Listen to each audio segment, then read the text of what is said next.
Alhamdulillahi wa kafa. Wa salamun ala ibadihi allazina astafa amma ba'd. A'udhu billahi minash shaitanir rajim. Bismillahir rahmanir rahim. Inna haza lahu al-bala'ul mubin. Wa fadaynahu bizibhin azim. Salamun ala Ibrahim. Subhana rabbika rabbil izzati amma yasifun. Wa salamun ala al-mursaleen walhamdulillahi rabbil alameen. Allahumma salli ala Sayyidina Muhammad wa ala ali Sayyidina Muhammadin wa barik wa sallim. Allahumma salli ala Sayyidina Muhammad wa ala ali Sayyidina Muhammadin wa barik wa sallim. Allahumma salli ala Sayyidina Muhammad wa ala ali Sayyidina Muhammadin wa barik wa sallim.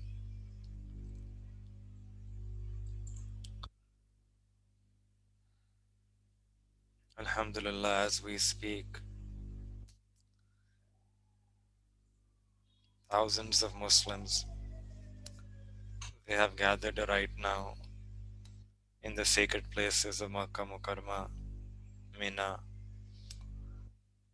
and in a few hours, next day they will be traveling to Arafah. So we should be feeling these days, these moments with the Hujjaj. During these days of Hajj, we learn that we should be feeling these days. Our elders, our Salaf Salihin, our scholars, they would say that we have heard, Ya Allah, that on your threshold, on your doorstep, your lovers will be gathering. Your lovers, the lovers of Allah Ta'ala, will be arriving. They will be gathering in your love, for your love. And as we speak, there will be people there in those sacred places, and the atmosphere is filled with the echo of Labbaik, Allahumma Labbaik. So what a beautiful and unique environment would be there. This great event of Hajj is taking place. And we also make dua that, oh Allah, that grant us also permission. We also wish to be amongst them. The great lesson during these days for us is that if we are not going for Hajj, our hearts should be there, our desires should be there, and our du'as should be with the Hujjaj as well. The season of Hajj is a great occasion of Islam. It's a celebration of Islam. How should we understand the spirit of Hajj and how we can revive that spirit of Hajj within us? For that, we need to go back to that story of Sayyidina Ibrahim alayhi salatu wassalam and understand that how Allah subhanahu wa ta'ala blessed us with this incredible gift which is called Hajj, and then after Hajj, this incredible celebration which is called Eid. In order to truly revive the spirit of Hajj and the spirit of Qurbani or sacrifice within us, we have to learn the history. Sayyidina Ibrahim ﷺ was born in Iraq and he grew up there. His family members were idol worshippers, and Allah subhanahu wa ta'ala commanded him to call his people to Tawheed. He tried, but people did not listen. And then Allah subhanahu wa ta'ala sent 3 imtihan or tests in the life of Sayyidina Ibrahim ﷺ. Many times we understand that we have some test and difficulty, hardship in our life, and we become shaky in our iman. But the usul and the principle we should remember is that Allah subhanahu wa ta'ala tests us, and then those who pass that test, then Allah subhanahu wa ta'ala grants them kubuliyat, acceptance.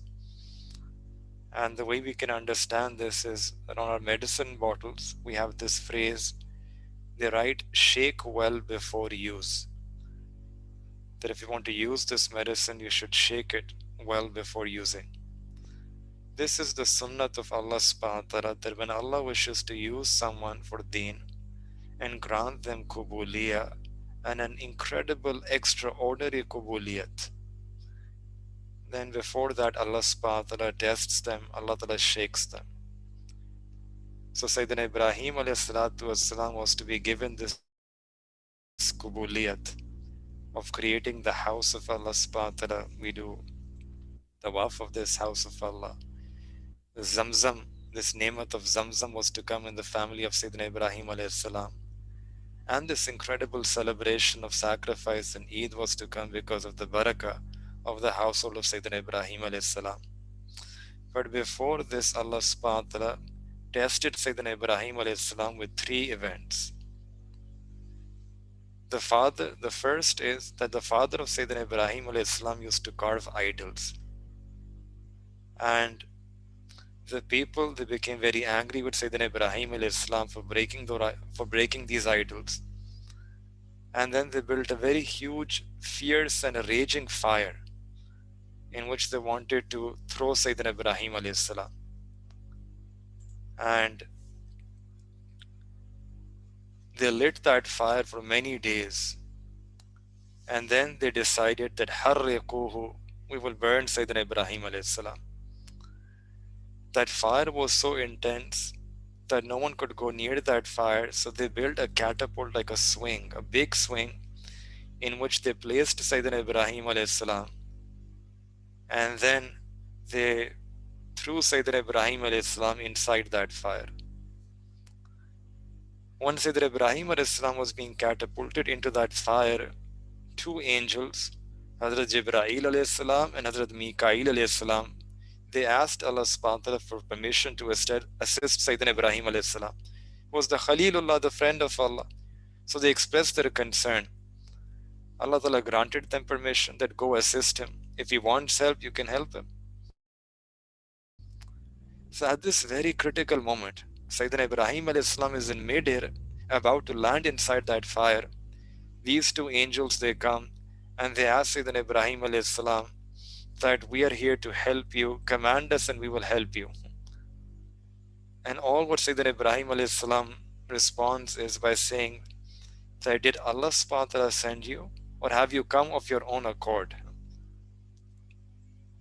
And they said that no, we asked Allah ta'ala for permission, but we are here on our own. We just on our own want to help you.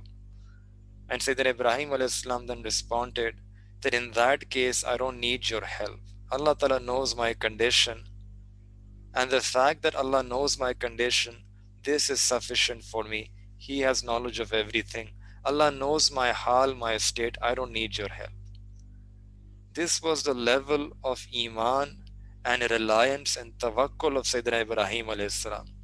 And this is a moment that we should introspect, that what is the level of our iman. We are also going through difficulties, whether in our individual life or different Muslim countries, different parts of the world. Our hearts are bleeding for them. But this is the system of Allah subhanahu wa ta'ala, that Allah subhanahu wa ta'ala sends tests and trials. Allah says in Quran that we will test you. We tested people before you as well. مَسَّتْهُمُ الْبَأْسَاءُ وَالضَّرَّاءُ وَزُلْزِلُوا حَتَّى يَقُولَ الرَّسُولُ. That they were touched by poverty, by hardship. They were shaken. And they were shaken so much until their messenger, وَالَّذِينَ آمَنُوا مَعَهُ, and those who believed in that messenger, they collectively they said, Mata Nasrullah, when will the help of Allah Ta'ala come? Allah inna nasrallahi qareeb, know that the help of Allah is very near. Allah subhanahu wa ta'ala, help is going to come, but it doesn't come immediately. Sometimes the help of Allah Ta'ala comes at the last split moment. And here also, if Allah Ta'ala made that fire into a garden before, Hazrat Ibrahim alayhi salam was thrown inside that fire, then that would not be extraordinary. When did Allah subhanahu wa ta'ala make it into a garden? When Sayyidina Ibrahim alayhi salam was just about to touch that fire.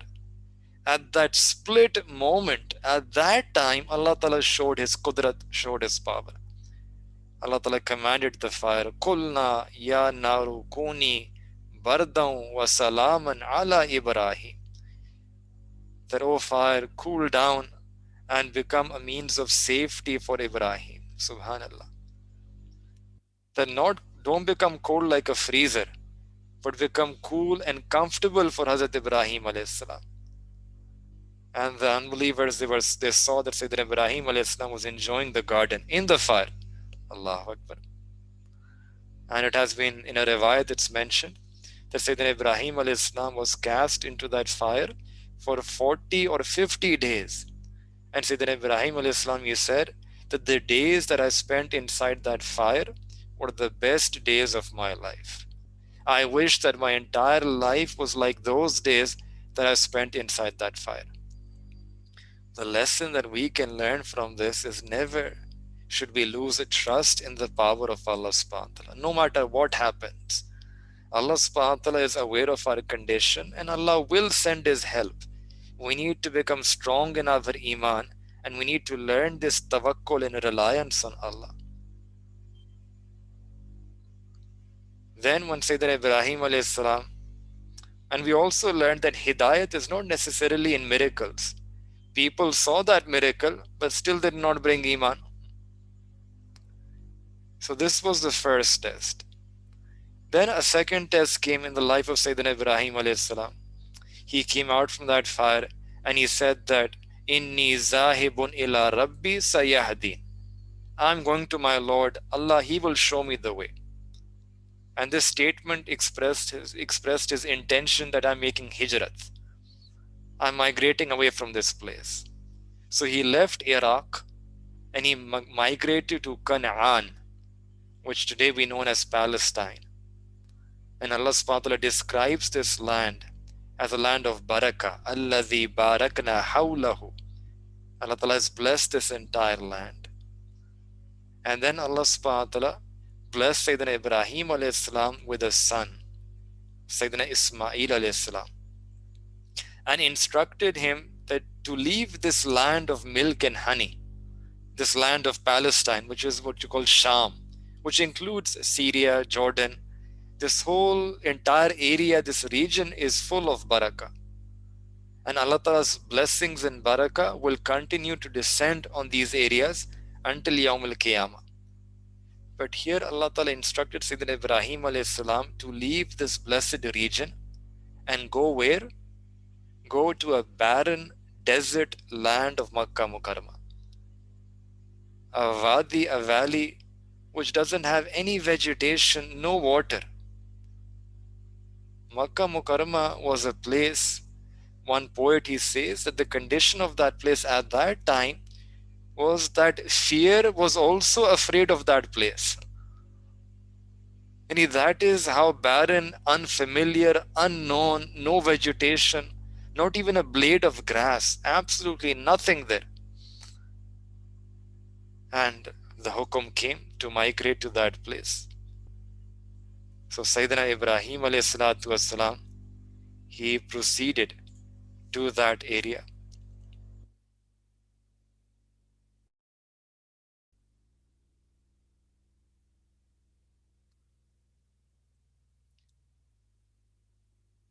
When he went to that area, Ajib, he is migrating with his wife Sayyidina Hajra alayhi salam and their baby Hazrat Ismail alayhi salam.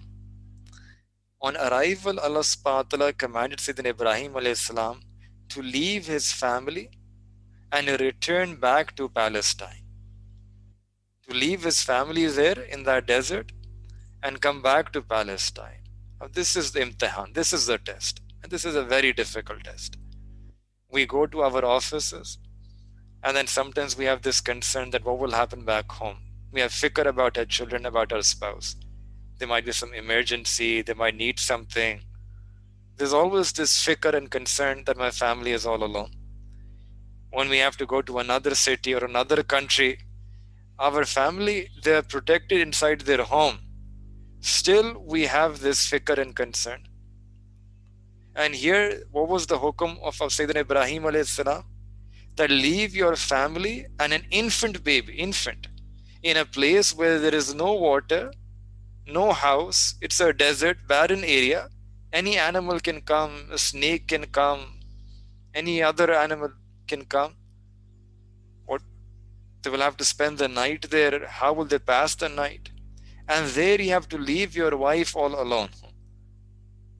And not just leave your wife, but you have to leave your infant there. People have a natural love for their child. But this hukum came. But the iman of Sayyidina Ibrahim alayhi salatu wasalam was very strong. And Sayyidina Ibrahim alayhi salam, when the hukum came, he placed his family there, and then he turned around and he started walking in the opposite direction. He didn't utter anything with his tongue, with his mouth. In his heart there was this grief, but he did what Allah subhanahu wa ta'ala commanded him to do. This was immediate obedience and submission. Without hesitation, he began to walk away. Now his wife, Sayyidina Hajar alayhi salatu wasalam, naturally, she was surprised that her husband was leaving her there without any provisions. But when you have Islam and there is iman in the hearts, true iman in the hearts of the couple, then Allah Ta'ala places this unique love between a husband and a wife. Ajib. So she asked Sayyidina Ibrahim alayhi salam a very beautiful question in a very beautiful manner. That, where are you going, O my master? And he did not reply. He continued walking in obedience to the command of Allah Ta'ala, not wanting to delay in fulfilling the command of Allah. Then she asked him the second time the same question, that why are you leaving us here and where are you going? Again, no reply. But she was also the wife of a Nabi. She had the tarbiyat of a Nabi. So then the third time she asked a different question, that did Allah subhanahu wa ta'ala command you to leave us here? And then Sayyidina Ibrahim alayhi salam replied that yes, this is the command of Allah. And then she said that in that case, Allah Ta'ala will never waste us away. He will never destroy us. Subhanallah. Her iman was also so firm and so certain, so strong, that she also immediately accepted this command of Allah subhanahu wa ta'ala. Then Sayyidina Ibrahim alayhi salatu wasalam, when he traveled some distance and he went on the other side of the mountain, now he couldn't see his wife and his infant. So at that time he stood up and he made this dua to Allah subhanahu wa ta'ala, because naturally the heart, there was this concern and fikr.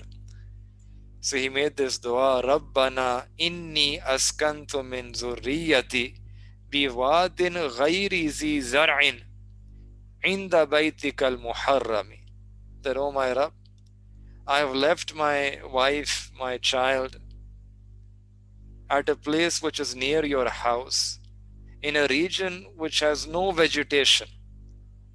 لِيُقِيمُوا الصَّلَاةَ. I've left them there so that they can establish salah, so that they can do good deeds which will please you. فَجْعَلْ أَفْئِدَةً مِّنَ النَّاسِ تَهْوِي إِلَيْهِمْ. So, Ya Allah, I ask you that you incline the hearts of people towards them, put muhabbat and love in the hearts of people for them, and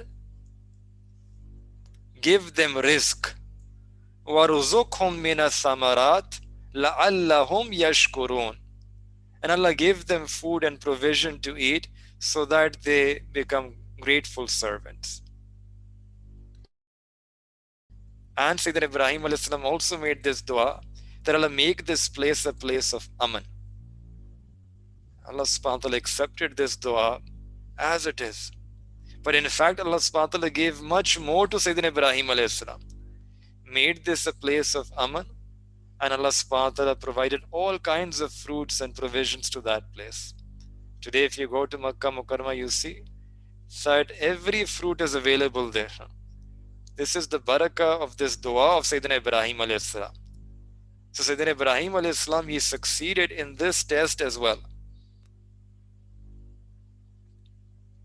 And we learn another great lesson here, that when a person fulfills the command of Allah subhanahu wa ta'ala, Allah will never destroy us. This is an important lesson, because our condition is that we break the laws of Allah. So many times we break the laws of Allah subhanahu wa ta'ala. We break the sunnah of Rasulullah sallallahu alaihi wasallam. If only we start to obey the commands of Allah. When we disobey, then how will the help of Allah ta'ala come? How will this special madad and kubuliyat of Allah subhanahu wa ta'ala come? This is linked with obedience.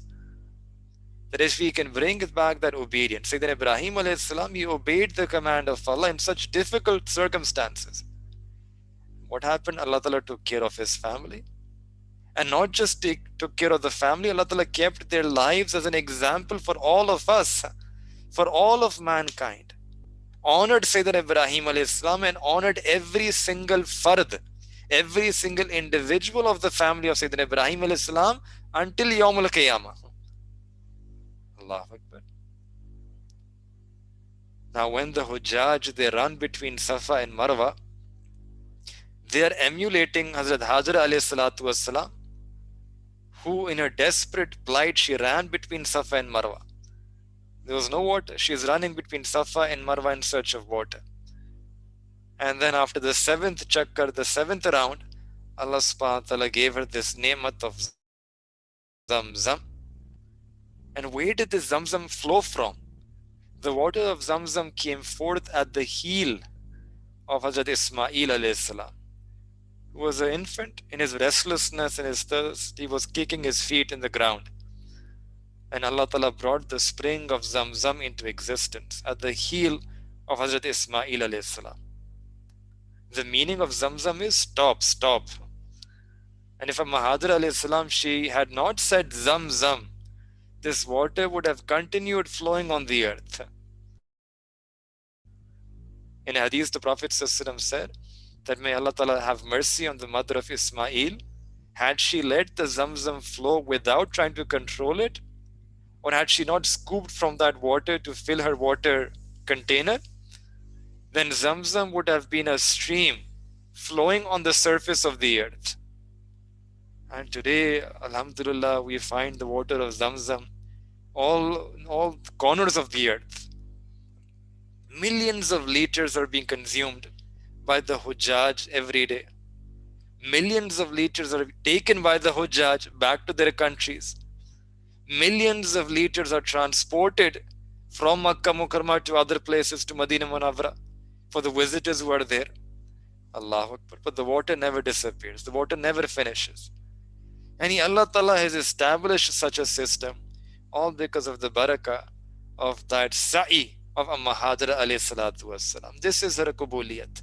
A kubuliyat of a woman, a kubuliyat of a non-nabi, that when she has iman on Allah, when she has reliance on Allah, and she says such words that Allah will never waste me away, Allah will never destroy us. She does whatever she can. She can just run between those two hills. So she does. She makes that effort. But in her heart there is contentment. In her heart her gaze is fixed on Allah. And the result of that is kubuliyat. And such amazing kubuliyat that her footsteps, her walking, her running is now the sunnat for all of us. Is the sunnat of every haji who will be going and performing hajj. They will have to do sa'i. Revive the sunnah of Mahadra alayhi salam. This was made the sunnah of Sayyidina Rasulullah sallallahu alaihi wasallam. The Prophet was told to emulate this sunnah of Mahadra alayhi salam, to walk between sa'i, to walk between Safa and Marwa. And every one of the ummati of the Prophet when they go for Hajj or Umrah, they revive the sunnah of Mahadra alayhi salam. This is called kubuliyat. This is what happens when a person has Iman on Allah and true Iman, and they obey the hukum of Allah subhanahu wa ta'ala. This is Zamzam.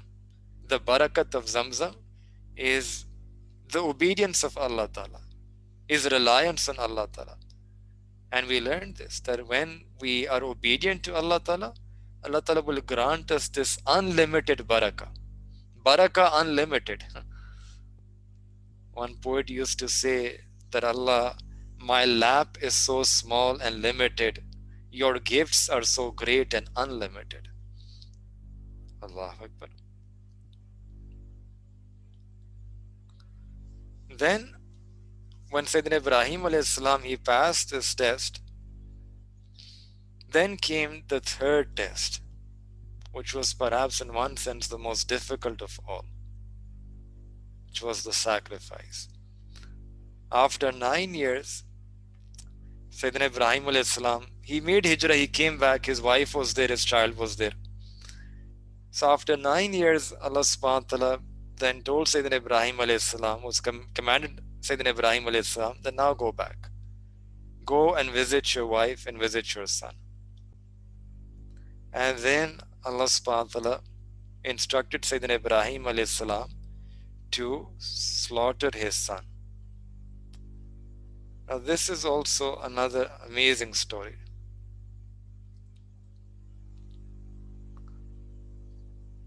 And you can understand that Sayyidina Ismail alayhi salam, he must be about 7-8 years old.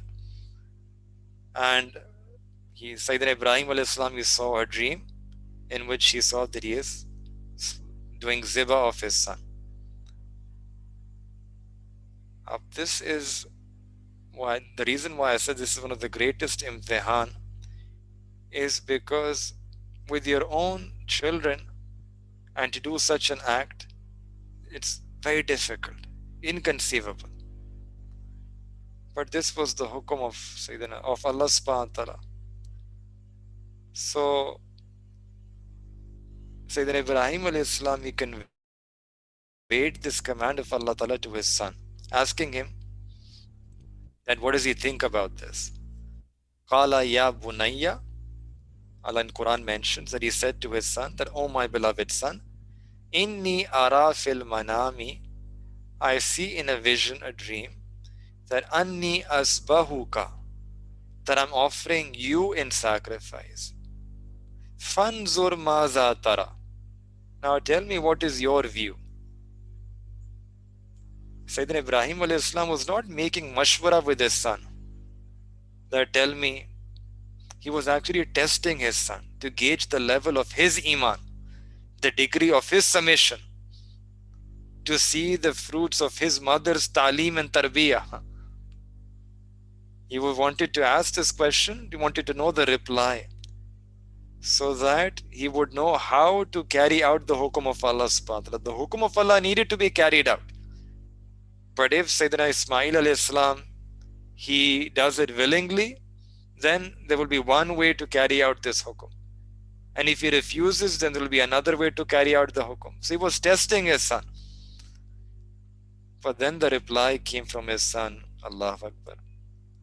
And one poet, Allama Iqbal, he said about this particular specific moment, that the reply, was it the blood of the father or was it the milk of the mother, which made Sayyidina Ismail alayhi salam gave such an answer? It was really both, the tarbiyah of the father and the tarbiyah of the mother. What answer did Sayyidina Ismail alayhi salam give to his father?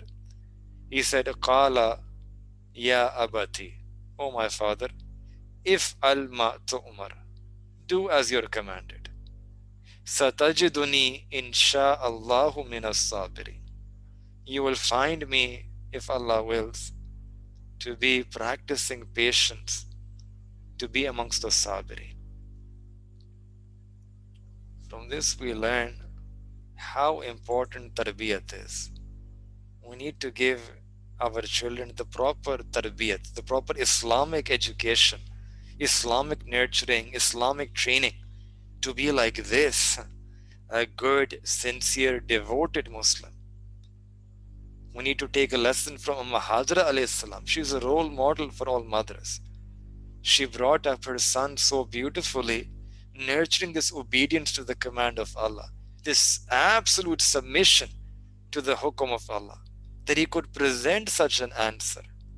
Allah Akbar, our kids, for a moment, if we make this comparison, that to be able to present such an answer to your father, that my father, do as you're commanded. Satajiduni insha'Allahu minas sabirin. My father, you will find me to be amongst the sabirin. Today our tarbiyat is different. Today our environments are different. So then the father and the son, they left to carry out the command of Allah Ta'ala. Now interestingly, what happens on this journey is that first Shaitan, he came and approached Hajra alayhi salam and asked her, and he did this waswasa to her, that do you know where your husband and son are going? And she replied that yes, my son is gone to fetch some firewood with his father. Shaitan said that no. His father has taken him to slaughter him. So she responded that, have you ever heard of a father sacrificing his son? And Shaitan said that no, he has been commanded by Allah Ta'ala to slaughter your son. When she got this answer from Shaitan, she replied, Ajib reply, that if Allah subhanahu wa ta'ala has commanded this, then it must be done. Subhanallah. What was the level of their iman? And how far we are from this reality, that we find waking up for Fajr difficult. This is the effort that we need to make on our iman, to bring the reality of iman, the spirit of iman into us. This is the kalma. When the first thing that you learn, when we make the zikr of La ilaha illallah, this is the spirit. La ilaha. There is no being worthy of worship, no being worthy of submission, no being worthy of being listened to. Illallah, except Allah. Allah, only you, O Allah, you and your command. When you say La ilaha, Allah, with La ilaha, I'm taking out all the filth from my heart. I'm taking out all the dirt away from my heart. I'm taking out all ghayrullah from my heart. I'm taking out all makhluk from my heart. I'm cleansing my heart, emptying my heart, removing everything from my heart. And with illallah, Allah, in my heart, there is only space for you and you alone. Tu hi tu. Allah, you and you alone. I'm putting only you, O Allah, into my heart. You and all ghayrullah has been removed from my heart. This is our kalma, La ilaha illallah. And this is that kalma that we need to do zikr of. And especially in our zamana, where there are so many fitna, when people's iman are shaky, young people, old people, business people, women, we have to build up our iman. We have to build our iman by connecting ourselves to the zikr, connecting ourselves to Allah subhanahu wa ta'ala through the zikr. So, to get the reality of sacrifice, we need to have this kind of a firm iman inside of our hearts. Then Shaitan, he went to Sayyidina Ibrahim alayhi salam, and he asked him that, where are you going? And he said that I'm going to slaughter my son. So Shaitan asked that, can a father slaughter his son? And Hazrat Ibrahim alayhi salam responded that Allah Ta'ala has commanded me to do this. So when they reached this place called Jamaratul Aqaba, Shaitan blocked their way. And the angel who was with Sayyidina Ibrahim alayhi salam, he instructed him that you throw 7 stones at Shaitan. So Sayyidina Ibrahim alayhi salam, he threw those 7 stones at Shaitan. Then Shaitan again blocked his way at Jamaratul Wusta. Again, Sayyidina Ibrahim alayhi salam, he threw 7 stones at Shaitan. And then once more Shaitan, he blocked his way at Jamaratul Ula. And again, Sayyidina Ibrahim alayhi salam, he pelted Shaitan with 7 stones and defeated Shaitan. So this pelting of the Shaitan that we carry out in Mina during the days of Hajj, this is the sunnat of Sayyidina Ibrahim alayhi salatu wassalam. Then third time, Shaitan came to Sayyidina Ismail alayhi salam to try Sayyidina Ismail alayhi salam. That, do you know where your father is taking you? He said, I'm going with my father. My father said that I want you to meet someone big. So then Shaitan said that, no, your father is taking you because he wants to sacrifice you. And Sayyidina Ismail alayhi salam said that father will never sacrifice his son. He said, no, your father will sacrifice because this is the hukum of Allah. And he said that if this is the hukum of Allah, then I'm ready to be sacrificed in the name of Allah subhanahu wa ta'ala. Allahu Akbar. Now the father and son both are ready for this sacrifice. Both are ready. So the son, he says to his father that, oh my father, perhaps your love for me will overcome you, so blindfold me, so that our eyes, they don't meet, and make the knife very sharp, so the work can be done very quickly. And oh my father, you did not bring any coffin for me, so after you slaughter me, you're going to need something to bury me. So remove my kurta and use it for my coffin. This is qurbani that is taking place. The father, Sayyidina Ibrahim alayhi salam, is a Nabi, Khalilullah. And also we understand that Allah Ta'ala gave every Nabi the minimum strength of 100 men. And Allah Ta'ala made the body of every Nabi very soft, very delicate, very tender. And the son, Sayyidina Ismail alayhi salam, who was just 9 years old, he was also destined to be a Nabi. And he was also made of this very delicate fiber. So on one hand, the father was a Nabi with the strength of 100 men, with a sharp knife, and he is standing at the delicate throat of his son, who was destined to be a Nabi. And then with his full force and power, Sayyidina Ibrahim alayhi salam tries to cut at the throat of Sayyidina Ismail alayhi salam. But the knife did not cut. The knife was not moving. The knife did not cut through. One poet, he described the scene in his own imagination. And he said that, oh knife, why are you not cutting? If I were to place you on a rock, you would have cut through it. Yet the throat of my son you do not cut. And then the knife replied that, oh Khalilullah, must I listen to the Khalil or must I listen to Jalil? Jalil is the name of Allah Ta'ala. Allah Ta'ala has commanded me not to cut the throat of Ismail alayhi salam, not even slightly. For every time you're asking me to cut, Allah subhanahu wa ta'ala is commanding me not to cut several times. So from this we understand that the knife cannot act on its own. It is only going to act by the command of Allah Ta'ala. This is yaqeen. And we need to bring this yaqeen in our hearts in everything that we do. My business cannot give me profit. My job cannot give me profit. This medicine cannot give me shifa unless Allah subhanahu wa ta'ala wills for it. La ilaha illallah. There is none worthy of worship except Allah.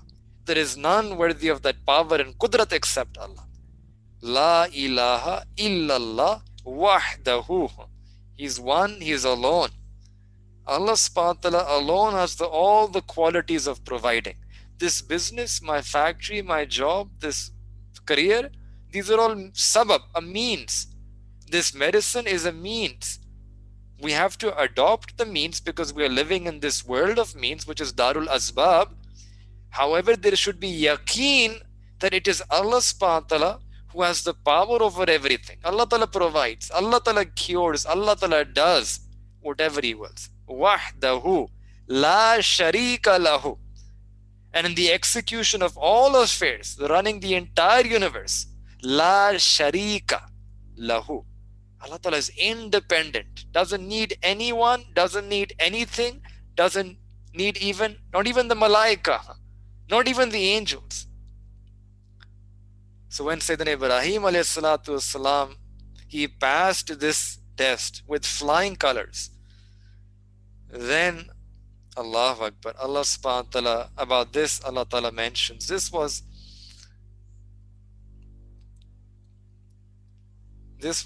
when Allah subhanahu wa ta'ala revealed that a ram came, and that was sacrificed instead of Sayyidina Ismail alayhi salam. So this is the story behind the sacrifice. And about this Allah ta'ala mentions in the Quran, Inna haza lahuwal bala'ul mubin. That indeed this was a very big test. وَفَدَيْنَاهُ بِذِبْحٍ عَظِيمٍ سَلَامٌ عَلَى Ibrahim. Oh Ibrahim, salamati be upon you. Like when you congratulate someone, that shabash to you, mubarak to you, congratulations to you. That's the andaz that Allah subhanahu wa ta'ala is using here. Salamun ala Ibrahim. That Ibrahim, you have done such a wonderful thing. Jeete congratulations to you. And this qurbani that you have done, Allah ta'ala loved this qurbani so much that وَتَرَكْنَا عَلَيْهِ فِي الْآخِرِينَ, that we will make this a sunnat for people to come after you, so that this qurbani will remind them of this lover of Allah subhanahu wa ta'ala, of this one lover of Allah ta'ala who was willing to sacrifice even his son for the sake of Allah subhanahu wa ta'ala. And today also we revive this sunnat of Sayyidina Ibrahim alayhi salam by celebrating this Eid al-Azha. So alhamdulillah, this qurbani of Sayyidina Ibrahim alayhi salam was so makbul, so beloved to Allah, that till Yawm al-Qiyamah people will celebrate and people will use this as a way to connect to Allah subhanahu wa ta'ala. So when Sayyidina Ibrahim alayhi salam, he passed this test. Sayyidina Jibreel alayhi salam, he came with the ram. This ram came from Jannah. And as Sayyidina Jibreel alayhi salam was descending, he called out, Allahu Akbar, Allahu Akbar. And in the riwayat it's mentioned that this name of Allah Ta'ala used to have a very deep impact upon Sayyidina Ibrahim alayhi salam. When he heard the name of Allah Ta'ala, his attention moved away from Sayyidina Ismail alayhi salam. And he saw Jibreel alayhi salam with the ram. And with joy and happiness, all the malaika, they were crying out, they were calling out, La ilaha illallahu wallahu akbar. That takbir we are supposed to recite, Allahu akbar, la ilaha illallahu wallahu akbar, Allahu akbar walillahil hamd. This is what happened at that time. The angels are crying out, they're calling out with joy and happiness. So this only Allah subhanahu wa ta'ala has control. And we must remember that Allah Ta'ala does not take qurbani. Allah Ta'ala asks for qurbani. He asks because He wants to see if you are prepared to sacrifice for Him or not. So from our side, we must be prepared to sacrifice everything for the sake of Allah Ta'ala. We should be eager, willing to sacrifice for the one who has given us everything. In Quran, Qul inna salati wa nusuki wa mahyaya wa mamati lillahi rabbil alamin. That say, truly my salah and my sacrifice, my life, my death are all for Allah Ta'ala. Lillahi rabbil alamin. Was Rabbul alamin. Let our lives be for Allah Ta'ala. Allah and Allah alone. And then Sayyidina Ibrahim alayhi salam, he said, Allahu Akbar wa lillahil hamd. The angels, they said the first two sentences. Allahu Akbar, La ilaha illallah. Sayyidina Ibrahim alayhi salam said, Allahu Akbar wa lillahil hamd. And then he slaughtered the ram. And the malaika, they witnessed this scene. And this was a scene that made the arsh, the heavens and the earth move. This is the spirit of qurbani and sacrifice. Qurbani is not about getting the cheapest animal in the market or trying to exploit those who are purchasing an animal in the market. Qurbani, this is the spirit. It has to be made with this spirit. That you're willing to sacrifice, Ya Allah, everything for your sake. Then we will see the benefit of this ibadah. Every ibadat has a specific purpose. Salah, inna salata tanha anil fahshai wal munkar. Salah prohibits from fahsha, immorality and wrongdoing. Now if we are not praying our salah correctly, it will not be able to fulfill its purpose. The purpose of fasting, la'allakum tattaqun. The goal is taqwa. The purpose of zakat is so that the love of money and dunya is removed from our heart. That yaqeen and love for akhirah is cultivated in our hearts. The purpose of hajj, that the person who visits the house of Allah Ta'ala, they increase in this great wealth of the muhabbat of Allah, the marafat of Allah. And in the same way, qurbani or sacrifice, udhiya, it has a specific purpose. And that purpose Allah mentions in the Quran, وَلَكِنْ يَنَالُهُ التَّقْوَى مِنْكُمْ. But what reaches Allah Ta'ala is your taqwa. Not the gosht, not the meat. The purpose is taqwa. If qurbani is done with the noble intention of sacrificing for Allah, then we have made qurbani. Then we have made this qurbani.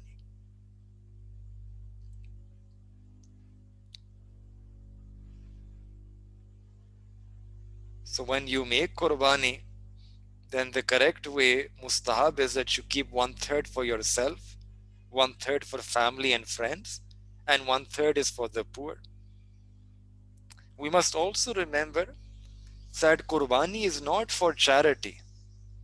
The purpose of qurbani is not charity. The purpose of qurbani is to follow millat Ibrahim.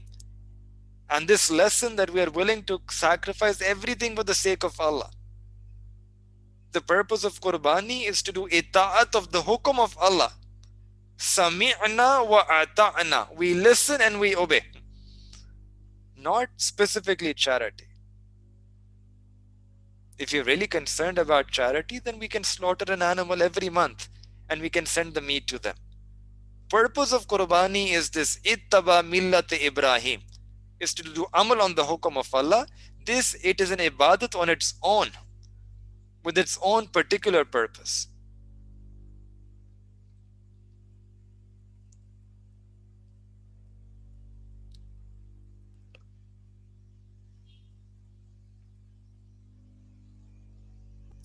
And if you look at the spirit of qurbani, these days people say qurbani, it's not a Gujarati or Urdu word, it's an Arabic word. It comes in the Quran as well. And there is a word that Allah used, qurban. Qurban means it is that sacrifice we give that brings us close to Allah Ta'ala. You have this word qurb. It brings you close to Allah Ta'ala. To slaughter an animal is very different from qurbani. Qurbani is an ibadat which brings a person close to Allah Ta'ala. There is a great difference between qurbani and just slaughtering an animal. Many of us, we just slaughter, then we weigh the animal to see how much will we get. We store it in our deep freezers for a whole year. Allah Ta'ala is looking at the spirit of that qurbani. لَن يَنَالَ اللَّهُ لُحُومُهَا وَلَا دِمَاؤُهَا وَلَكِنْ يَنَالُهُ التَّقْوَى مِنْكُمْ. Their meat will not reach Allah, nor will their blood reach Allah.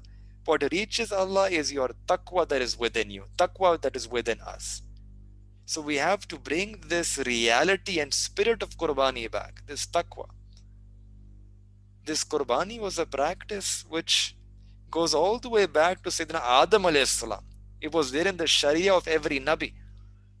And then also one that we commemorate is the Qurbani of Sayyidina Ibrahim alayhi salam. The Sahaba Ikram, they asked Nabi alayhi salatu wasalam that, Ya Rasulullah, what is Qurbani? And the Prophet ﷺ replied that this is the sunnah of your father, Ibrahim alayhi salam. They asked that what benefit do we derive from it? The Prophet ﷺ answered that there is a reward for every hair of the sacrificed animal. And then they asked that what reward is there for animal which has wool, Ya Rasulullah? So the Prophet ﷺ replied that there is a reward for every fiber of the wool. There is a reward for this. Before the blood comes down, the first drop of blood falls on the ground, Allah subhanahu wa ta'ala forgives all the sins of the person making that qurbani. This is a tremendous ibadat. And this is also the sunnat of Nabi alayhi salatu wasalam. During Hajjatul Wada, the Prophet ﷺ, he slaughtered 100 camels, of which 63 camels were slaughtered with the Mubarak blessed hands of the Prophet ﷺ himself, and then 37 camels were given to Sayyidina Ali radiallahu ta'ala that he would slaughter them. And when the Prophet ﷺ was on a journey, some safar, and on the days of Qurbani they would begin, then although it is not a wajib, it's not obligatory upon a traveler to offer Qurbani, but still the Prophet ﷺ would carry out Qurbani. And in Madinah Munawwara, when the Prophet, on the day of Eid, when the Prophet ﷺ, as soon as the khutbah of the Eid as-Salah was completed, the Prophet ﷺ would immediately proceed to slaughter his animal. And the Prophet ﷺ attached so much importance to Qurbani, he never missed it. The most beloved amal that can be done on the Eid day is to sacrifice an animal for the sake of Allah, do Qurbani. That's the most people ask, right? Every day, there are mukhtalif, different types of ibadah that you can do. On the day of Eid, the most beloved amal in the sight of Allah is to sacrifice an animal. So this is a very important ibadah, a sunnah, that we need to revive. And not just to revive in terms of letter, but also the spirit behind this. Then, practically, there is also another very big event that is about to happen, and that is Arafah. Just in a few hours, we will have people in Saudi Arabia who will be moving to the plains of Arafah.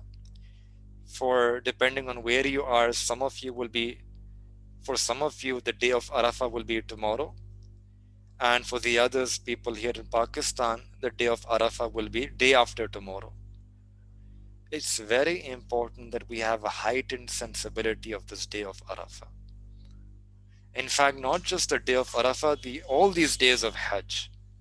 All these days of Hajj, because these days of Hajj are very precious. We mentioned before as well that no act of piety done on any other day is more beloved to Allah than the act which is performed in the first 10 days of Dhul Hijjaah.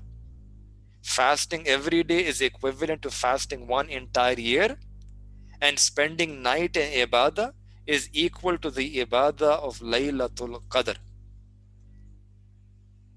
And the reason is because these days and nights have this nisbat with this noble act of Hajj.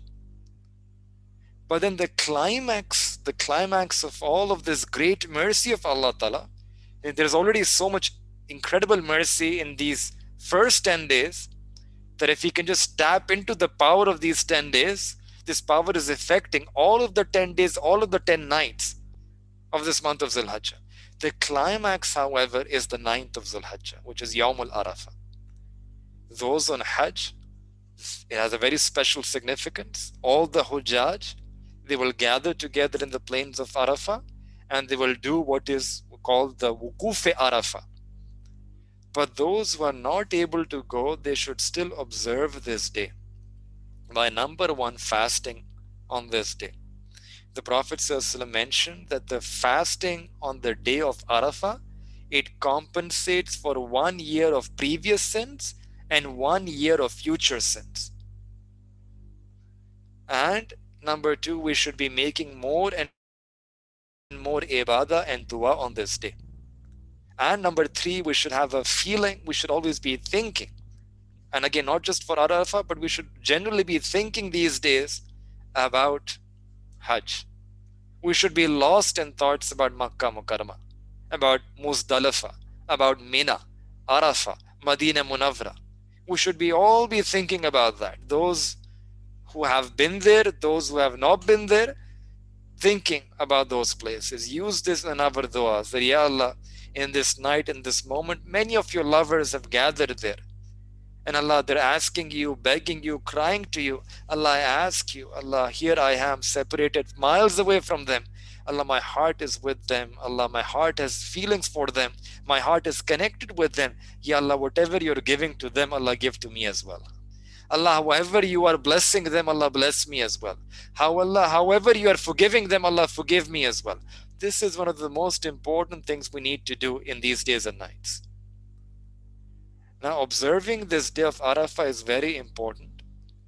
And one of the things is, we mentioned fasting and ibadah, but this day is a day for making massive du'as. Massive du'as. Whether those who are there for Hajj and those who are not going for Hajj, irrespective. Arafat is, like I said, the purpose, the goal of these 10 days. It's the Rukun-e-Azam of Hajj. Rukun-e-Azam means that there is no compensation if one misses this Rukun. If they miss Wukuf-e-Arafah, then there is no Hajj. Al-Hajju Arafah. Hajj is Arafah. It's the Rukun-e-Azam. And the purpose of Arafah is that Allah Ta'ala wanted to gather all of His servants to come to this place, leave their pandemonium of life and just engage exclusively in His remembrance and turn to Him and make dua. Because this is a day when Allah subhanahu wa ta'ala showers His incredible mercy, His blessings, His bounties, His favors on all the mu'mineen. One of our mashaykh used to say that Ramadan is the mahina, it's the month of work, and Dhul Hijjaah is the month of receiving compensation for that work. Ramadan kaam ka mahina, Dhul Hijjaah in'am ka mahina. It's a month of Dhul Hijjaah is the month when Allah will give you your reward. And always we know that whenever someone wants to reward someone, there are two ways. Either He will give you according to your wishes and desires, whatever you wish and desire, whatever He wishes.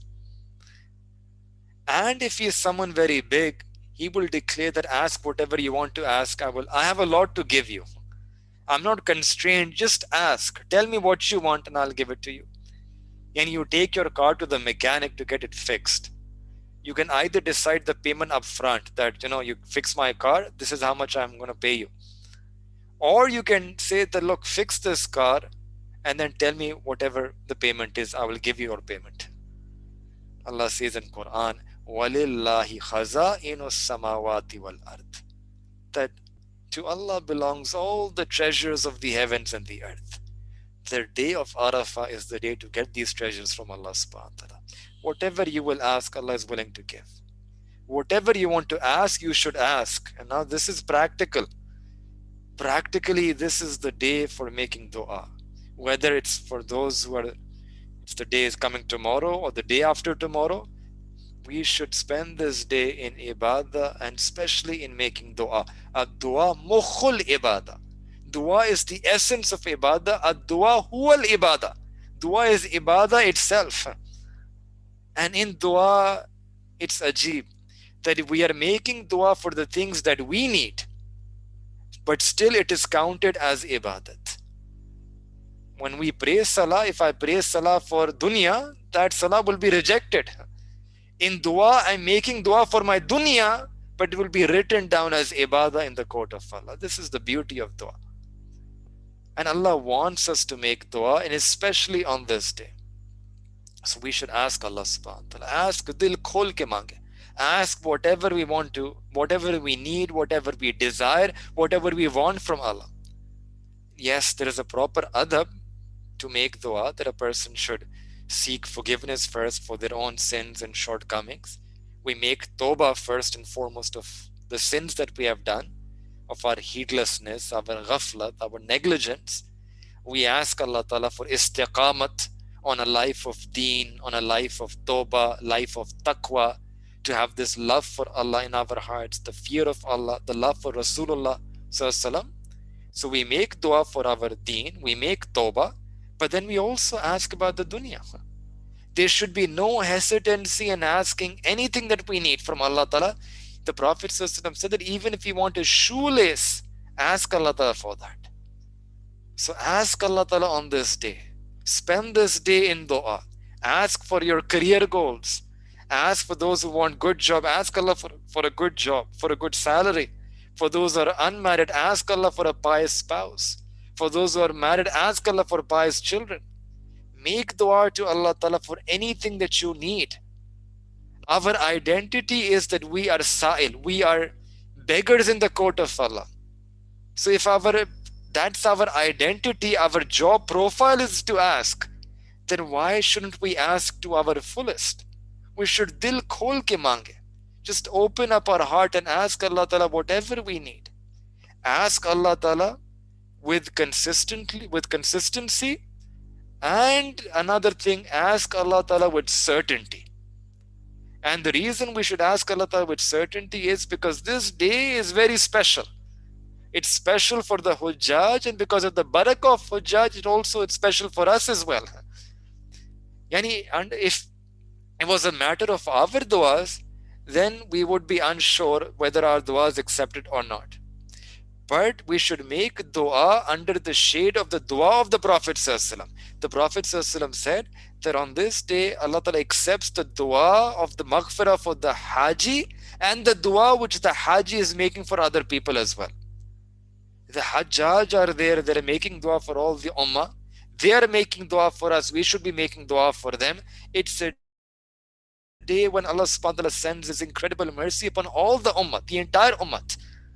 So it's when Allah wants to give, Allah ka dene ka irada hai. When Allah intends to give, wants to give, wishes to give, we just need to present our bowl before Allah and ask Allah Ta'ala for whatever we need. It's a one window operation. Like sometimes you have to go to different windows to get your work done. The day of Arafah is a one window operation where Allah Ta'ala is giving us a blank check. That right, just present your bowl and ask whatever you want to. Allah's niyat, Allah's irada is to give. And when someone's irada is to give, then it's very easy to get from that person because you just have to ask. But if that person wants to give, wishes to give, and we don't ask from that person, then we are depriving our own self. We just need to go and ask Allah Ta'ala. And why shouldn't we ask Allah Ta'ala?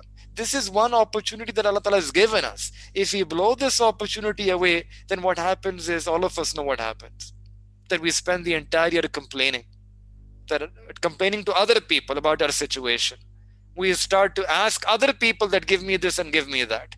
And this is, if we don't ask Allah, then we will end up asking other people. We'll be complaining to other people about our situation. Allah subhanahu wa ta'ala is that being who is mughayyirul ahwal, who can change our situation. If our situation is difficult, if there is some financial difficulty, some other problem in our life, some other difficulty, some other hardship, Allah subhanahu wa ta'ala is mughayyirul ahwal. He is the changer of our conditions. Allah Ta'ala can change our situation. Allah Ta'ala can change the events of our life. Our problem is that we don't reach out to Allah Ta'ala in such moments of kubuliyat.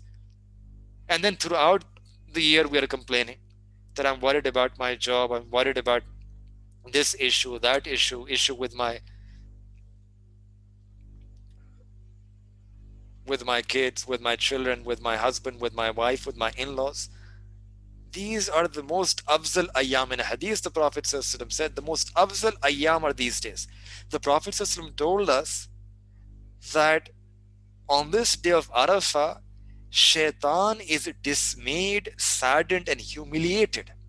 And the extent to which shaitan is humiliated and saddened on this day of Arafah, the Prophet ﷺ said that I've never seen him on any other day except for Badr.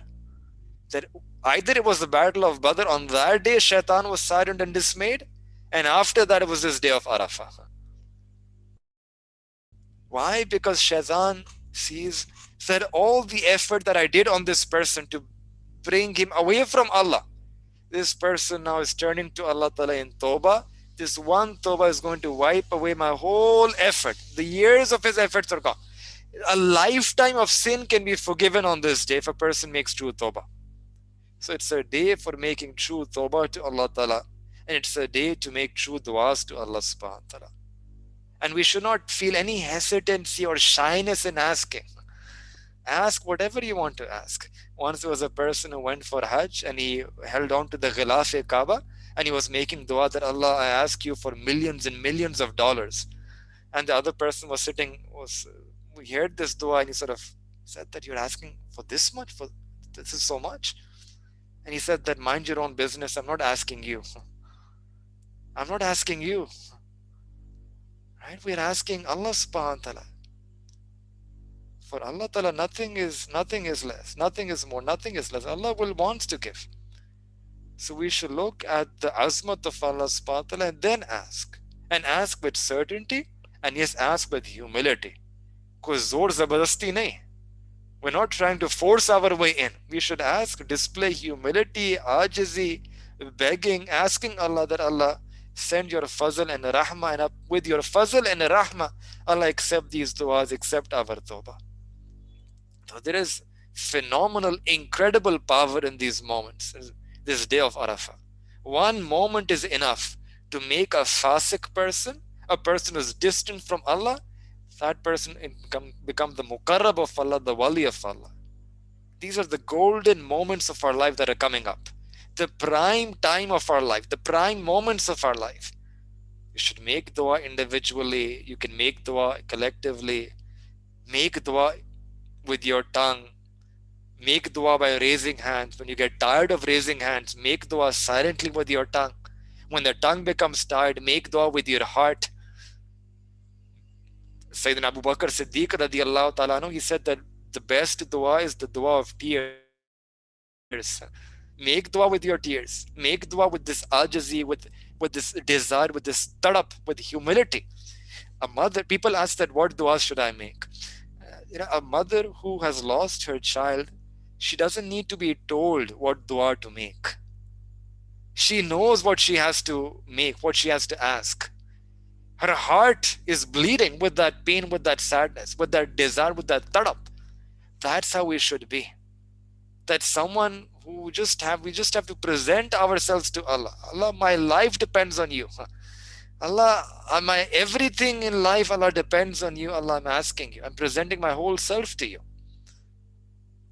Hajjaj bin Yusuf, when he came to Baytullah, he saw a blind man and he was making dua that Allah, give me my eyesight back. Allah, give me my eyesight back.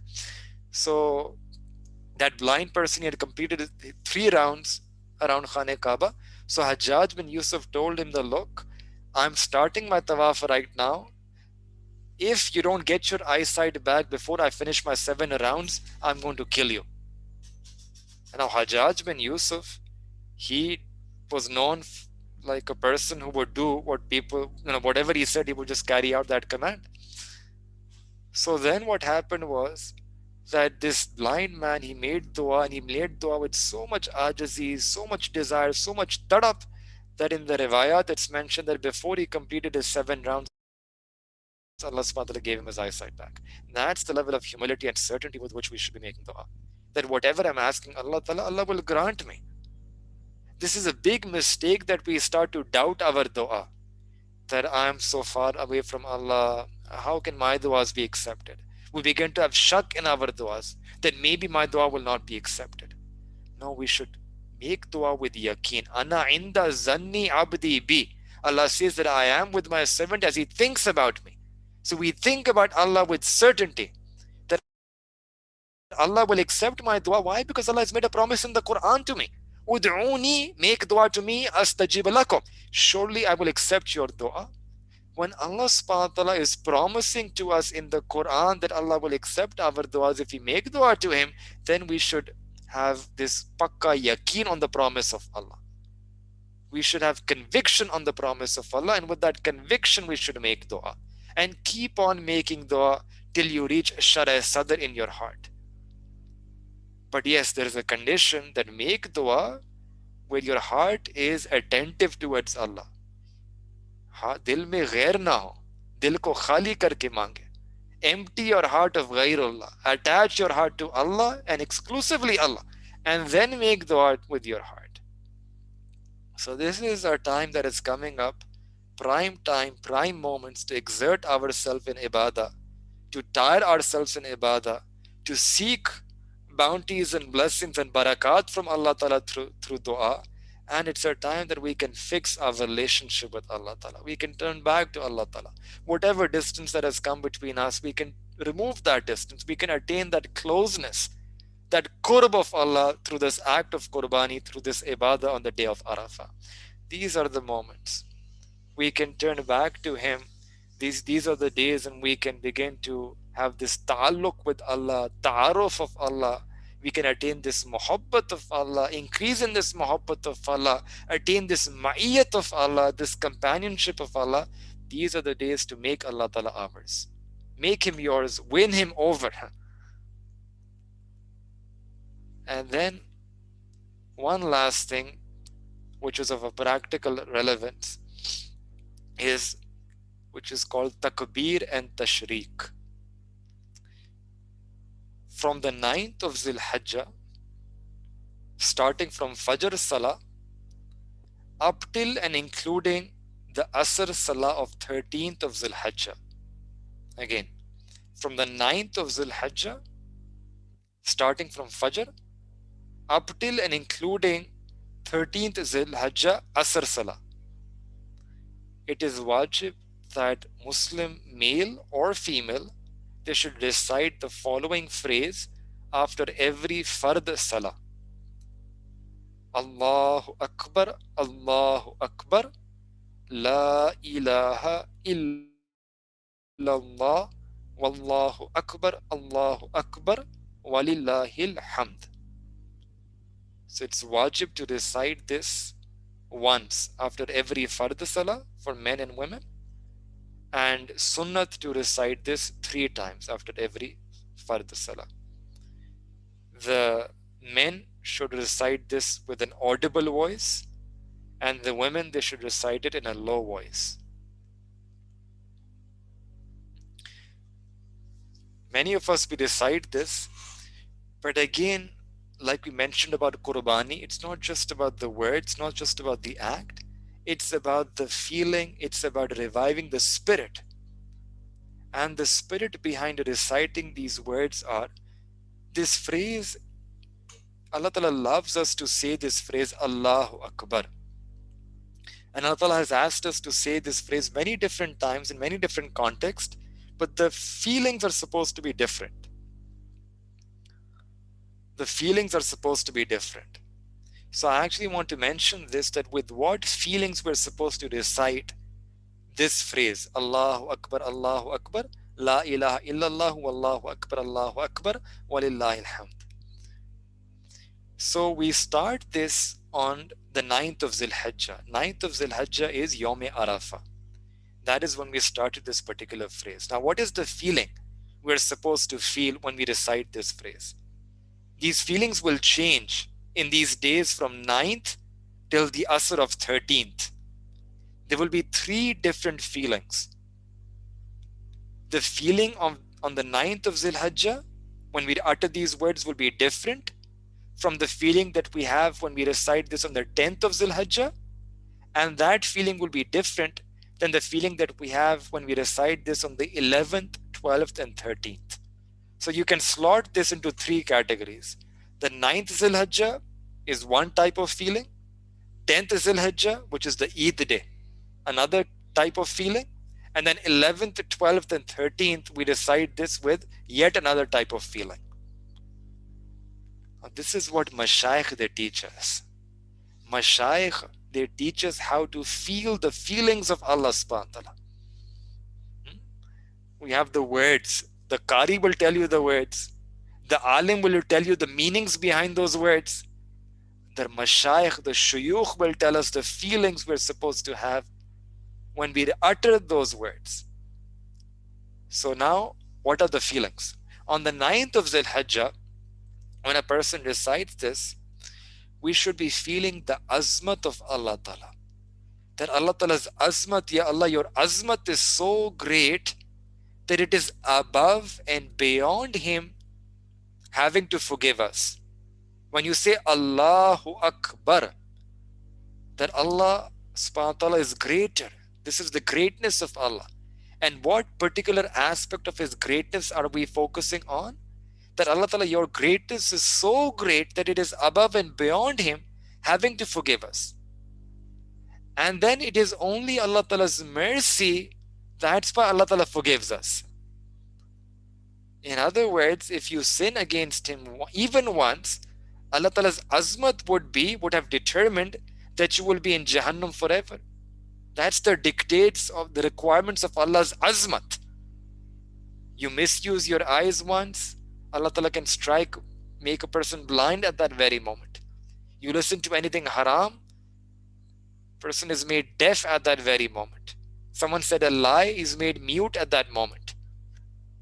But on the 9th of Dhul Hijjaah, Allah showers His rahmat also on all the Hujjaj at Arafah and all the Muslimin and Mu'mineen around the world. So then there is a second aspect to the greatness, to the azmat of Allah. And that second, one of the things that makes Him great is this mercy of Allah Ta'ala. The first greatness of Allah is His azmat, that He is above and beyond Him having to forgive us. But then the second greatness of Allah is His rahmat.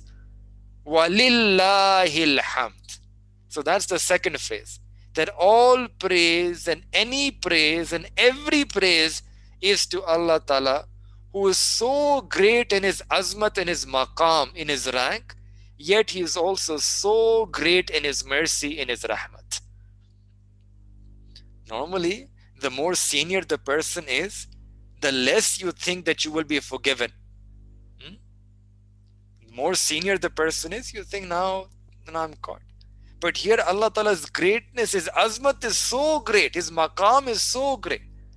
But then Allah Ta'ala's mercy is also so great.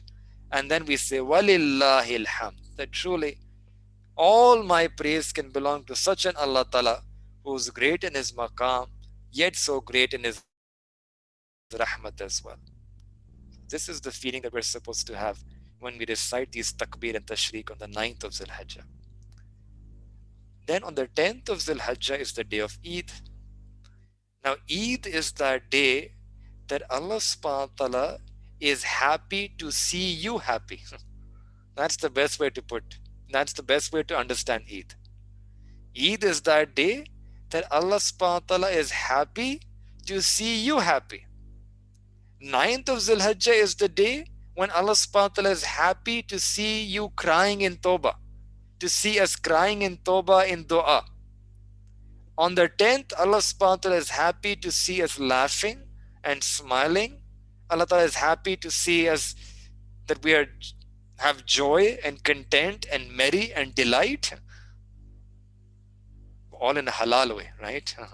That needs to be mentioned. That you do have that, all that merriment and contentment and joy, but you can find yourself within the halal, within the sharia. So on the 10th, when you say Allahu Akbar, Allahu Akbar, what we're supposed to feel is that Allah subhanahu wa ta'ala, Allah, He's far greater than any happiness I could show. Any mehman nawazi, any hospitality I can do for someone, Allahu Akbar. Allah is far greater than any happiness, any gratitude I can bring, I can display, any hospitality I can do for someone for the sake of Allah. Allah is far greater than all of that. So Allahu Akbar, La ilaha illallah. And then again we say Wallahu Akbar, Allahu Akbar. So the second aspect here is that yes, Allah subhanahu wa ta'ala is so great that our happiness should not even affect Him at all.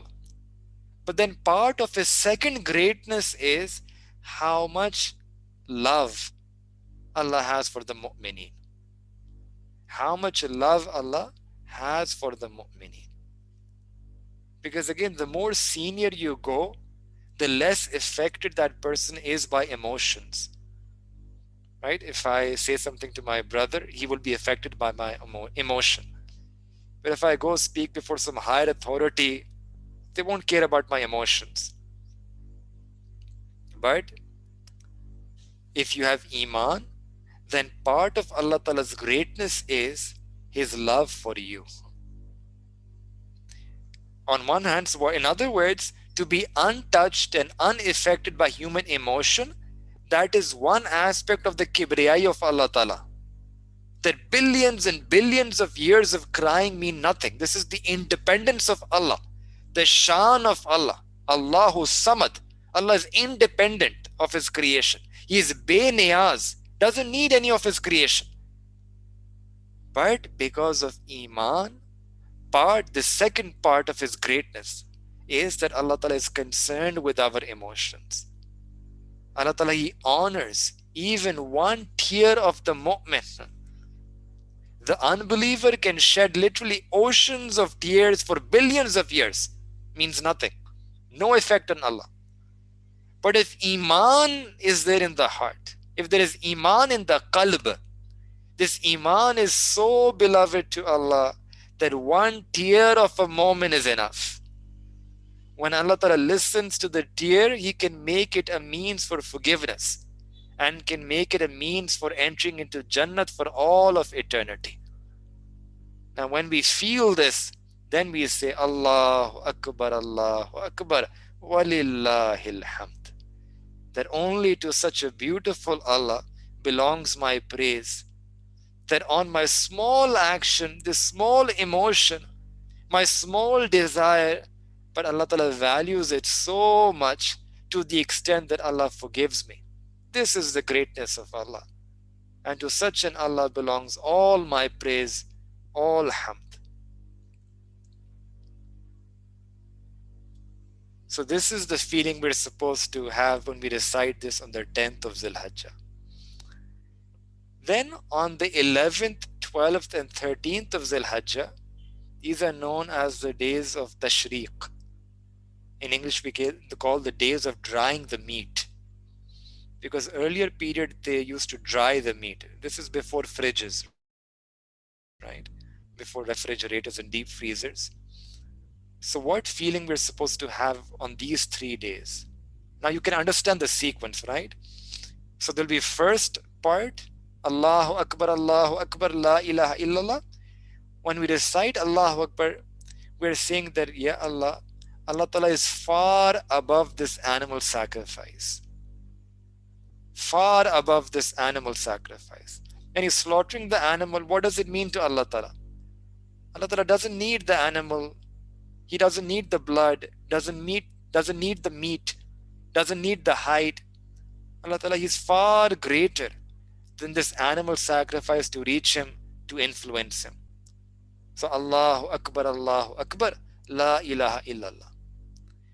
But then the second part of the greatness of Allah subhanahu wa ta'ala is what we call His kubuliyah, His acceptance. His kubuliyah. That when Allah Ta'ala, He makes something makbul, then it becomes so makbul that even you will imitate and copy it. I mentioned before, Amma Hajra alayhi salam, she is running, searching for water, but she has reliance on Allah Ta'ala. Allah Ta'ala's stamp of kubuliyah came on her, on a woman. And now all the men of Ummati Rasul sallallahu alayhi wasallam will follow the sunnah of a woman. They will run because of her kubuliyat. In the same way, everything that has this sunnah, that sunnah amal will also have the stamp of kubuliyat. Sunnah is the stamp of kubuliyah. Similarly, Sayyidina Ibrahim alayhi salam sacrifice, this also has the stamp of kubuliyah. So the general lesson that we are learning is that if something becomes qabul, if something becomes approved by Allah, certified by Allah, then if an imitator imitates that action, then just as the original became my Khalil, the imitator will also become my Khalil. This is Allah Ta'ala's greatness. And this is one of the key things, key lessons of Qurbani. That the Qurbani was so makbool, so approved, that now if we will imitate this amal, hum to nakal kar rahe hain. We're imitating this amal, but just like the original became Khalil of Allah Ta'ala, the person who is imitating can also become the Khalil of Allah Ta'ala. This is the greatness of the second greatness of Allah Ta'ala, which is called Allah Ta'ala's Qubuliyat. Ke nakal par asal ka sawab. That you're just copying, but Allah Ta'ala is giving you the reward of as if you're doing the original. You just have to bring the nakal. You're just following in the footsteps of the Nabiyeen. And Allah subhanahu wa ta'ala is willing to give the same acceptance and give us Jannat. Walillahil hamd. To such a beautiful Allah Ta'ala belongs my praise. Yani I wasn't ready to sacrifice my son. I came straight to the animal. But Allah subhanahu wa ta'ala will give the same mahabubiyat and makbuliyat as if a person did the original. So may we love such an Allah Ta'ala, who through his greatness has given us this opportunity to reach him. So we should feel these feelings in these days. That's how these awliyaullah were. Wali. Who is a wali? Wali is that muttaqi, muttabi sunnat mu'min, who feels the feelings of Allah subhanahu wa ta'ala. Different feelings of saying Allahu Akbar. Even in Salah, you can't move in Salah till you say Allahu Akbar. What feeling of Allahu Akbar am I supposed to have when I go in sajda? It's a different feeling when I get up from sajda. These are the people who enjoy every name of Allah Ta'ala differently. Me and you, we enjoy every taste of ice cream differently. These people, you enjoy the name of Allah Ta'ala differently. They would feel these true, loving, different feelings for Allah subhanahu wa ta'ala. And in any true love, it's like that. Father, he has a different way for loving his son. So finally, on the Eid day, the feeling that we're supposed to have, Eid is a happy day. It's a day to feel happy and to show you are happy. And unfortunately, sometimes we don't express our happiness. The day of Eid is the day to express your happiness. And all family members should feel that you are happy. When they look at you, they should feel that happiness, that you're happy. Everyone should be smiling, should be laughing. The kids should feel that about you. Your spouse should feel that about you. Your neighbors should feel that about you. Everyone should feel that you are happy. We even have this expression in Urdu, ki iski to Eid ho gayi hai. Right? You're supposed to feel happy. And why are you supposed to feel happy? Because Allah wants you to feel happy. I'm happy because Allah wants me to be happy. I'm happy because Allah is happy to see me happy. So in conclusion, we have to feel these days. We have to feel. Our deen is all about feelings. I want to feel the same feelings in my heart about Allah subhanahu wa ta'ala. That same feelings that the Prophet ﷺ had in his heart about Allah subhanahu wa ta'ala. That should be our dream. That should be our dua. That Allah, I want to love you the way the Prophet ﷺ loved you. I want to fear you the way the Prophet ﷺ had khashiyat for you. I want to know you the way the Prophet ﷺ knew you. This effort is called tazkiyah. Nothing more than that, nothing less than that. So we make dua to Allah subhanahu wa ta'ala that may Allah ta'ala enable us to act. Try to make the most of these days and nights. May Allah subhanahu wa ta'ala accept our ibadah and worship in these coming days and nights. May Allah subhanahu wa ta'ala connect us to Him and keep reconnecting us back to Him such that we're never disconnected from Him. وآخر دعوانا أن الحمد لله رب العالمين.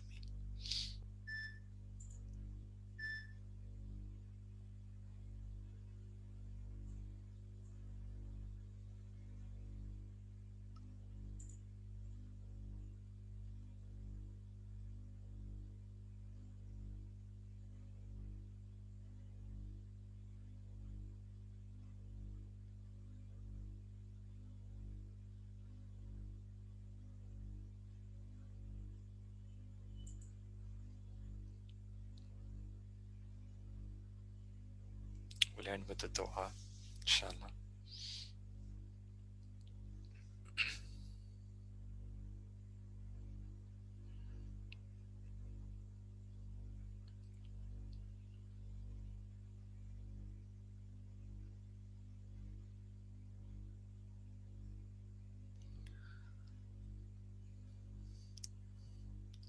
سبحان رب الوهاب اللهم صل على سيدنا محمد وعلى آل سيدنا محمد وبارك وسلم. ربنا ظلمنا أنفسنا وإن لم تغفر لنا وترحمنا لنكونن من الخاسرين. Ya Allah, Ya Rabbi Kareem, Zalamna Anfusana. Ya Rabbi Kareem, we have done zulm on ourselves. But Ya Rabbi Kareem, we come to you tonight in Tawbah. Allah, we ask that you accept our Tawbah tonight. Allah, we make Tawbah for all the sins that we have done in the past, for all the sins that we remember, for all the sins that we have forgotten, for all the zulm that we did on our own selves, for all the zulm that we did to other people. Ya Rabbi Kareem, Ya Allah, whatever zulmat that has come in our life because of our sins, Ya Rabbi Kareem, we ask you by your rahmah that you remove that zulm, that you remove that darkness, that you remove that zulmat. Ya Rabbi Kareem, Ya Allah, whatever distance that has come between us and you because of our sins, Allah, we ask that you remove that distance. Ya Allah, allow us to feel your intimacy. Allah, accept us for your qurb, for your closeness. Ya Rabbi Kareem, Ya Allah, we want to discover you in these days and nights. Ya Rabbi Kareem, Ya Allah, we ask you that you grant us your ta'alluq. Allah, accept us for your ta'arruf. Ya Rabbi Kareem, increase us in our love for you. Allah, ignite the flame of your muhabba in our hearts. Ya Rabbi Kareem, grant us intensity in our muhabbat for you. Ya Rabbi Kareem, remove all the unlawful loves from our heart. Allah, remove all the unlawful loves for ghairullah that we have in our hearts. Ya Rabbi Kareem, empty our hearts of ghairullah. Ya Rabbi Kareem, remove all the nafsani, shaitani, hevani muhabbat in our hearts. Ya Rabbi Kareem, Ya Allah, allow us that we can remember you with the full oneness in our hearts. Ya Rabbi Kareem, grant us tawfiq that we can love you with the core of our hearts, with the fullness of our hearts. Ya Rabbi Kareem, Ya Allah, we ask you that you wipe away all the impurities from our hearts. Allah, remove the ghafla from our hearts. Allah, remove the blackness and darkness from our hearts. Ya Rabbi Kareem, Ya Allah, remove the hardness of our hearts. Ya Rabbi Kareem, you are Muqallibul Qulub, you're the changer of hearts. Our hearts are between your two fingers. Yuqallibuha kayfa yasha. You can turn our hearts wherever you wish. Ya Rabbi Kareem, flip our hearts towards you, towards your muhabbat, towards a life that is pleasing to you. Ya Rabbi Kareem, Ya Allah, accept our tawbah tonight. Allah, grant us a life of tawbah. Grant us istiqamah on a life of tawbah. Allah, grant us a life of istiqamah on taqwa. Ya Rabbi Kareem, Ya Allah, include our names amongst the muttaqeen, the muhsineen, the mukhliseen, the sabirin, the shakirin. Allah, all the sifat al mu'minana that you have mentioned in the Quran. Allah, beautify us with those sifat, Ya Allah. Allah, adorn us with praiseworthy character and akhlaq, and remove all the blameworthy attributes from our hearts. Ya Rabbi Kareem, Ya Allah, we are sick and tired of leading such a life which is distant from you. Allah, we ask that you draw us close to your towards yourself. Ya Rabbi Kareem, Allah, these are blessed days and blessed nights. Ya Rabbi Kareem, your rahmat is in full force. Ya Rabbi Kareem, Ya Allah, your beloved ibadat of Hajj has begun. Allah, your beloved lovers and your lovers, Allah, have gathered in that assembly of love. Ya Rabbi Kareem, Ya Allah, we ask you by the barakah of this ibadah of Hajj, by the barakah of the Hujjaj who have gathered to please you, by the barakah of the du'as that the Hujjaj are making at your court. Ya Rabbi Kareem, we ask you by the barakah, Allah, we ask you by your rahmah that you, Allah, adorn us also with that same sifat that you're adorning them with. Allah, that you've accept our tawbah as well, that you forgive us also for all our sins, Ya Rabbi Karim, that you beautify us, Ya Allah, in a way that we become beautiful to you. Allah, adorn us in such a way that we become pleasing to you. Allah, remove all the blameworthy traits from us. Allah, remove all the shortcomings from us, all the flaws and faults, Ya Allah. Ya Rabbi Karim, allow us to become in such a way that we become pleasing to you. Ya Rabbi Karim, enable us to live such a life that is makbul to you. Ya Rabbi Karim, Ya Allah, just like you gave Qubuliyat to Sayyidina Ibrahim alayhi salatu wassalam. Ya Rabbi Karim, we also make dua to you tonight. Allah grant us also Qubuliyat. Ya Rabbi Karim, just like you chose Sayyidina Ibrahim alayhi salatu wassalam to construct your house, Baitullah Sharif. Allah, we also ask you that you grant us tawfiq, that we can also build some masjid, some madrasa in our life. Ya Rabbi Kareem, Ya Allah, you made the awlad of Sayyidina Ibrahim alayhi salam pious and helper to him in this work of deen. Allah, we also ask you for pious awlad. Allah, make our awlad the coolness of our eyes. Allah, make our awlad also right, upright and righteous and pious. And Allah, accept them for deen. Accept them for the khidmat of deen. Allah, accept us and our awlad to come for the khidmat of deen. Ya Rabbi Kareem, make them helpers to us in our task of deen. Ya Rabbi Kareem, Ya Allah, we ask you, just like you granted Sayyidina Ibrahim alayhi salam this maqam khalis, this maqam tawheed, that he broke all the idols. Ya Rabbi Kareem, Ya Allah, we also ask you that you grant us that same maqam tawheed, that we can also break all the idols that are outside of us, and all the idols that are within us.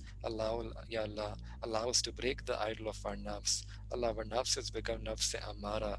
Ya Rabbi Kareem, Ya Allah, make this nafs mutma'inna. Allah, make this nafs me mutma'inna. Allah, grant us kamil iman in our hearts. Allah, grant us the sweetness of iman, the halawat of iman.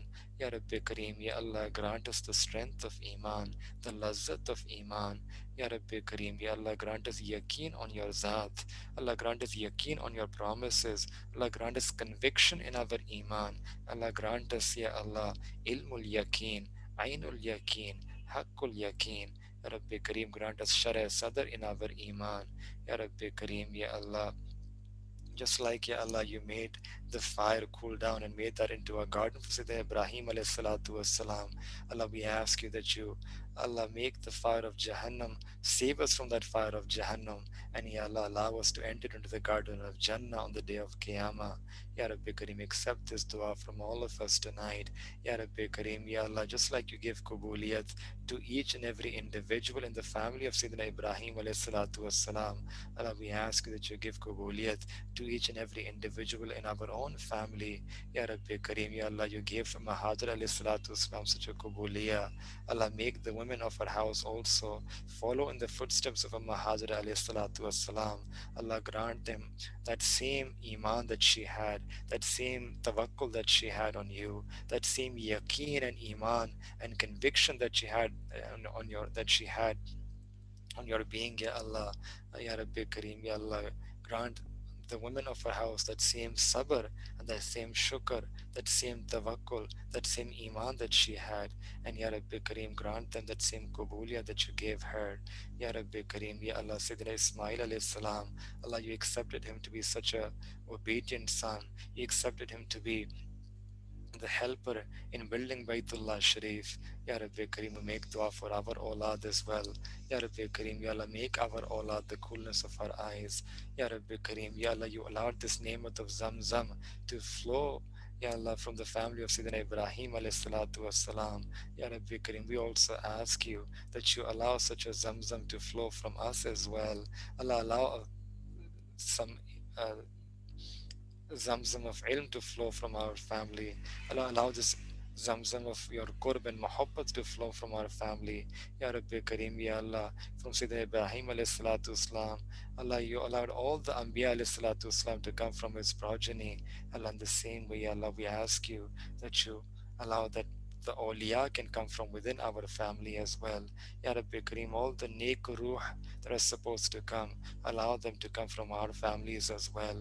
Allah, you sent the Prophet ﷺ to come from the family of Sayyidina Ibrahim alayhi salatu wasalam. Ya Rabbi Kareem, Ya Allah, allow that some mujaddid can come from our family as well. Ya Rabbi Kareem, accept us, accept our descendants, accept our generations to come ila yawm ad-din, for the khidmat of deen, Allah, for the service to deen. Ya Rabbi Kareem, Ya Allah, accept these du'as from all of us tonight. Ya Rabbi Kareem, for those who have gone for Hajj, Allah, we make dua for them. Ya Rabbi Kareem, grant them Hajj Mabrur, Hajj Makbul. Ya Rabbi Kareem, save them from any calamity or hardship or difficulty, and grant them full and choicest reward for this ibadah that they're offering. Ya Rabbi Kareem, accept all the du'as that they're making for themselves and all the du'as that they're making for the entire Muslim Ummah. Ya Rabbi Kareem, allow us to be a part of their du'as. Ya Rabbi Kareem, allow us to be part of their du'as. Ya Rabbi Kareem, we make dua for them. And Ya Rabbi Kareem, we ask you that you accept their du'as on behalf of the entire Muslim Ummah. Allah, because of them, Ya Allah, we ask you that you shower the entire Muslim Ummah with your maghfirah, that you shower the entire Muslim Ummah with your rahmah, that you shower the entire Muslim Ummah with barakah and afiyah. Ya Rabbi Kareem, Ya Allah, we accept these du'as from all of us tonight. Whatever pious intentions that we have in our hearts, Ya Rabbi Kareem, accept these intentions from us as well. And Ya Allah, the day of Arafah is coming, then the day of Eid is coming. Ya Rabbi Kareem, Ya Allah, enable us that we can maximize from the barakah of these days and nights, and we can spend these days and nights in such a way that we can make ourselves pleasing to you. ربنا تقبل منا إنك أنت السميع العليم وتب علينا إنك أنت التواب الرحيم. Ya Rabbi Kareem, Ya Allah, we ask you that those who have yet to offer our Fard Hajj, Allah grant us tawfiq and the ability to go there in the best of ways, in the best of manners, in such a state, in such a year that Allah you have decreed for us and that you have accepted this ibadah from us. Ya Rabbi Kareem, call us to you only when we can make ourselves pleasing to you and you will become pleased with us. And Ya Rabbi Kareem, those who have offered their Fard Hajj, Allah accept this Hajj from us, and Ya Allah enable us to continually visit Makkah Mukarramah and Madinah Tayyibah throughout our lives. Ya Rabbi Kareem, open up the doors of Makkah Mukarramah and Madinah Tayyibah for us once again. Ya Rabbi Kareem, open up the doors of Haramain al-Sharifain for us once again. ربنا تقبل منا إنك أنت السميع العليم وتب علينا إنك أنت التواب الرحيم وصلى الله تعالى على حبيبه خير خلقه محمد وعلى آله وصحبه أجمعين برحمتك يا أرحم الراحمين.